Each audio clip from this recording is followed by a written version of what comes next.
welcome back. So there's nothing you really can do in a time like this. I think, bad days, red days like this happen. It's totally fine. There's really nothing wrong with it. And my second red trade, so my second loss on the day was totally fine. It didn't bother me at all. It was really the first trade that bothered me a little bit, just because my internet died after I was not able to exit my trade. I had multiple exit attempts and they were all, it was a little stressful because I'll review it, and I just realized again the local recording is kind of open. Okay, so I think the lesson of the day, there's two lessons of the day, and one, you can never let a bad trade or two bad trades really bother you too much. Honestly, it didn't really bother me at all, and I after about 30 minutes later, after trading the market open, I had some plans and I enjoyed my evening totally fine, no worries. It's this one thing that really kind of bothered me a little bit, and there's something good that we learned from it, and I should have been a little bit more aggressive. So if you guys want to know what I traded in terms of what was on my watch list and all that stuff, check out the watch list video, guys. I review everything on that video. You guys came in with a lot of questions, which I love. You guys really asked me a bunch of questions today on the live stream. But again, I answer all the questions. I think every question you guys asked me on the live stream today, I answered in the beginning of the live stream, and then I also answer in the video description below. So I highly recommend you guys check that out, and then just watch the live stream from the get-go. And we're gonna be live tomorrow, so it's a lot of good stuff. But I like that you guys enjoyed, and I'm loving the feedback that you guys are giving me. So let's talk about HSDT, which this is a tough one because this was our first loss of the day. It was the third one on our watch list. It was pretty decent dollar volume, 12 million. Okay, it was okay. 27 million market cap, and then 25 million shares outstanding. It was all right. It was gapping up about 45%, sold off kind of aggressively around 25%, which is totally fine. But then, and I think I should have been a little bit more careful with this because I'm usually super careful. If you check out their long-term chart, we're pretty close to some serious long-term resistance already. But I was thinking, okay, there's a good chance it's probably going to try to at least double top, at least try to break out again. And out of the gate, it was looking super good. Everything was, textbook perfect. Big volume, opening, bell. Everything was looking really good here. First pullback, if you check the 5-minute chart down here, also looking really nice. I was waiting for a pullback back to at least this area for 1.37, and that's what I got right here. So kind of a pullback. We had a breakout, pullback back to this former support breakout area, and then maybe a continuation. That's really what I was looking for. And I got the entry. I got exactly what I wanted. And then we kept pulling back, which is fine. You're only right. Some of the best traders only right 70% of the time. And, that's no problem. Right now, we're about 62% correct. So, we're not right all the time, but around 62% of the time, I'm right in terms of, being profitable on a trade. The problem was, then the price started pulling back. I was like, okay, this is a losing trade, and I tried to go and exit this trade. The thing was, I tried to exit the trade, and I would click somewhere here, and it'd be like 1 point, let's say right now, 0404, right? And I would click sell, and this error message would come up. Sorry, the system did not accept your order. The minimum price increment of instrument HSDT is 0.01. This order will not be accepted. Why, TD, would you even place a price in front of me that I cannot execute on? And this was really, really annoying. I was looking, I was like, okay, I finally found one. I would click on it, but then I would miss it because the order book was moving. It was really, really stressful. In the end, it was kind of my fault because I should have just said, sell in the market or join the ask, or even, sell on the bid or something like that. I could also add a short code or a button here that says, join the or sell on the bid. So those are all things I could have done to be a bit more aggressive with my exit. And I totally understand that. Like, I'm definitely going to be using this. I don't use it all the time, and that's kind of why I wasn't really thinking about it. You can see join the ask. It would put a sell order right here, and then you can see this pops up. I can even be more aggressive and say auto send. Now auto send would instantly execute the order if I said sell market, for example. Join the ask, it would instantly place the order there. So I got to watch out if that's open. But, you know, that's a way I could have got out right away.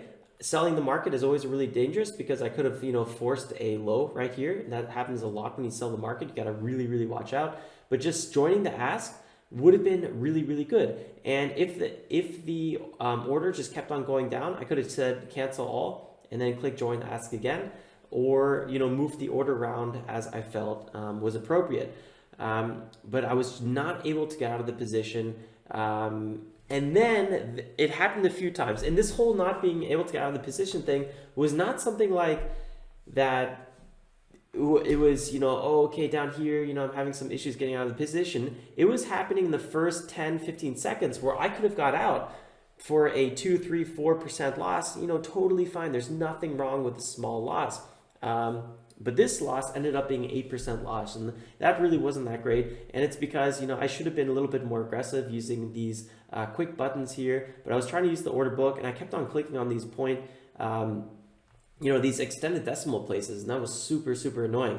And then in the middle of me trying to exit this order, the internet totally crashed. That's why on the live stream, you're going to notice in the beginning of the live stream, it goes from, I think, 15 minutes. I don't know, you'll have to check it out. I left a comment in the video description below. The first pinned comment, I explained the whole situation, and you can see there, the internet just totally dies. So there's like 6 minutes that are just completely gapped out, and it's because I had to restart. Well, actually, I don't know if I had to restart the software, but the internet went out, then it went back on, and the live stream was no longer recording. And I was like, why is it no longer recording? Super annoying. So I just restarted my recording software, and then, you know, the problem was resolved. But that was really stressful. So I couldn't get out of the trade.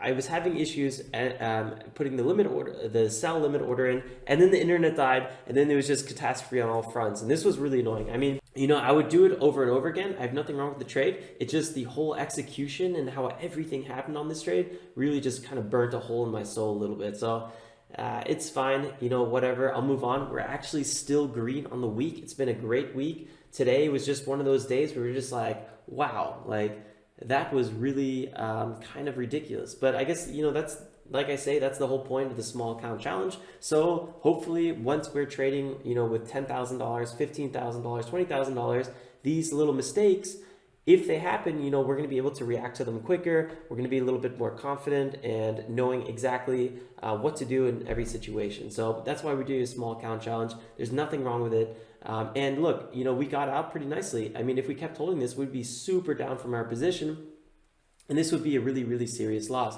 In the end, we took a $110 loss, but, you know, it's not the end of the day. It was, you know, it was an 8% loss, which is really steep. Percentage-wise, it's a steep loss.